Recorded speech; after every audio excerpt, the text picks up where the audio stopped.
Everton 2, Crystal Palace 1. Yes, 3-0 to start the season.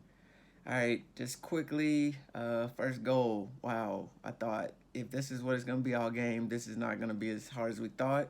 Even though Crystal Palace is in form, you know, we scored in like the first 10 minutes, and I was like, wow, James is a game changer again. I mean, it's like they said at the beginning of the season, he's good for one chance a game at least that just unlocks a team. And he did it again multiple times. There was another one that DCL should have scored a header or a footer, depending on how you look at it. He was in the air and he could have kicked it in or something like that. But anyway, that first goal was beautiful, beautiful team goal. Seamus is still tearing it up. I don't know what's gotten into him. All season we're all season, relatively short off season. We're thinking we need a right back, and we do, but Seamus is not letting go of that his position easily.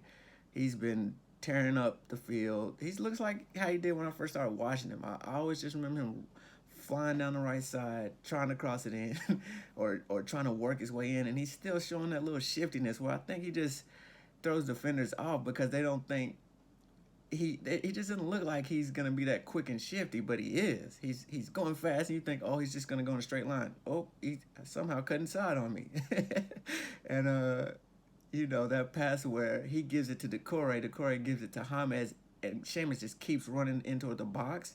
Just good movement, man, and I'm just really happy with him, and uh, I regret not getting a Coleman jersey. I've always wanted his name on a kit, and I thought, nah, I'm not gonna get his name on a kid. He's gonna end up leaving here soon, but I regret it. Anyway, that's neither here nor there for now. First goal, easy. We gave up a bad goal. Stupid corner kick. What is Richarlison and King doing? They just lost their guy.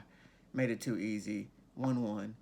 Uh, our second, there was some controversial handballs in there. The first one on Ward was the right call. No handball. He had his arms in close.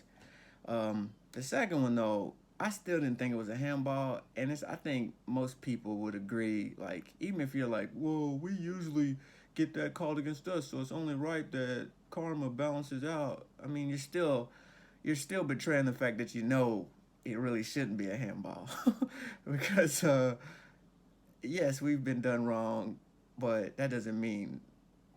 I mean, we've been done wrong. You just said it in that sentence there. It's wrong, right? I thought even when I looked at it, I was like, that's not a handball. He's just running, trying to keep his balance, and it just happened to hit his arm. It's not his arm happened to be at the wrong place.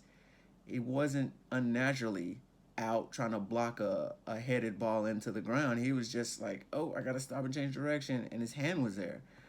So he's just trying to play defense. I didn't see him like there was no conscious effort to stop the ball going in the direction it was. That's why it's even weird trying to articulate it in that much detail because you just look at that and go, oh no. But they gave it to us, and I mean we'll take it for the same reason I just said earlier. Like yes, we've had it done against us, where a call is obviously in our favor, but it goes against us. So, and just like Steve Bruce, I guess it said in his interview at the end of the game, where they were given an advantage of a penalty from that. I think it'll happen to us later. So it's not why I'm not happy about it. It's like I'm glad we won, but I don't think that shows us as being a better team than Crystal Palace because we won 2-1 off of a shady penalty. So, but all that said, I'll take it. You got to have luck sometimes to have a successful season. So maybe this is just the football god saying, "Here's your little luck, Everton." But all that said, again, I do hope somehow they revisit that rule because it doesn't. Even as few years as I've watched soccer, I can look at that and go, I'd be upset if we lost the game the way Crystal Palace did. Anyway, on to the football part. We, we went up 2-1 off of Richarlison's penalty kick, and we just held on the rest of the game. It was ugly in that we kind of had times where we were controlling the game, and maybe I'm still trying to get, and maybe all Everton fans are trying to get comfortable with the fact that you can control the game and not have the ball, but it just didn't feel right. Crystal Palace was putting on pressure. They had tons of penalty kicks, not penalty kicks, corner kicks. And even looking at the stats, it wasn't tons of them, but I mean, we had 6 and they had 7, I think is what I saw. But it felt like they were getting dozens upon dozens of corner kicks, and we were just constantly in our own end. But thinking back, the thing that was getting, the thing that I think gave them so much opportunity and chances was we weren't controlling the ball in the midfield. It wasn't like we were chasing it. It's just we couldn't string passes together for some reason, and the ball was just bouncing off of every one of our players' feet. So, let's for example, DCL would take a ball out of the air, hit it down to Allen, and it hit Allen's foot and go over to McCarthy, or hit his foot and go over to Zaha, or hit Decore and go in the wrong direction, setting Crystal Palace off on a breakaway. Just little stuff like that. We're just like, geez, just settle it down. So, for whatever reason, we couldn't just maintain possession and just ping it around and really make the game boring for Crystal Palace. So, I don't know if that was the plan to sort of just soak up pressure. I doubt it, because even Ancelotti was saying, we made it difficult, but we did hold on. Like that, typically Everton would just give up a couple goals and lose that game, or give up at least a goal and draw it. So happy that we didn't do that. And again, at the end of the day, we walk away with a victory instead of a draw and a loss, and have 9 points from 3 games, which is, I don't know that I've ever seen Everton win 3 in a row at the beginning of the season. I don't think so. And I think, like I said a minute ago, you got to be lucky. Sometimes being good is being lucky. Any notables? I think I mentioned Seamus just standing out. I thought Gomez had a good first half. I thought Decore worked his way into the game. I felt like he was one of those people just giving up the ball easily at first, and then as the game wore on, he made a couple crucial plays, especially the one on Zaha to stop that breakaway. Richarlison, I think he's still finding himself a little bit. I actually think he had a little trouble because he played Wednesday, and I just don't think he was as sharp as he would have been if he was just totally fresh, having a week of rest. And just because, like, he had a breakaway at one point where I thought he was gone, and his touch on it just took the ball over to the left, and you're like, oh, man, if you'd have just tapped that a little bit, just straight a little bit, and given yourself a little more room to get a shot off, probably would have scored, or juked the goalie out and had an easy tap in.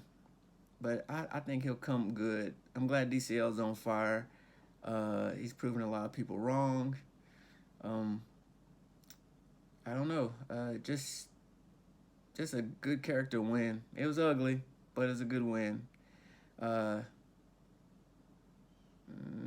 Onwards and upwards. I guess we play West Ham Wednesday. I think they thumped Wolves 4-0, which is uncharacteristic of West Ham. You think they're gonna, not uncharacteristic, you just assume that given their off season, their summer, that they're gonna just be down at the bottom, but they beat Wolves, so that means they could beat us, because Wolves finished ahead of us. So I don't know what their strength of their squad is going to be for the Wednesday game. I don't know what the strength of our squad is going to be for the Wednesday game. So it'll be interesting to see how both teams look at it. I hope that Ancelotti takes it serious. But in the end, the league is more important than that cup game. I hate to say it. I do want to see us win a trophy, but I wouldn't be upset if Ancelotti doesn't throw Allen into Corey, definitely not James, and even gives Richarlison a rest, because I'd rather us beat Brighton, I think, is our next game. I'd rather us beat Brighton coming up than ensure we beat Moyes and West Ham for Carabao Cup. That's just me. I would not upset if people feel differently, But, yeah, man, it's fun. The ride continues. I did buy the Spirit of the Blue song. I saw that little trend happening last night, and just good times. Up the Toffees.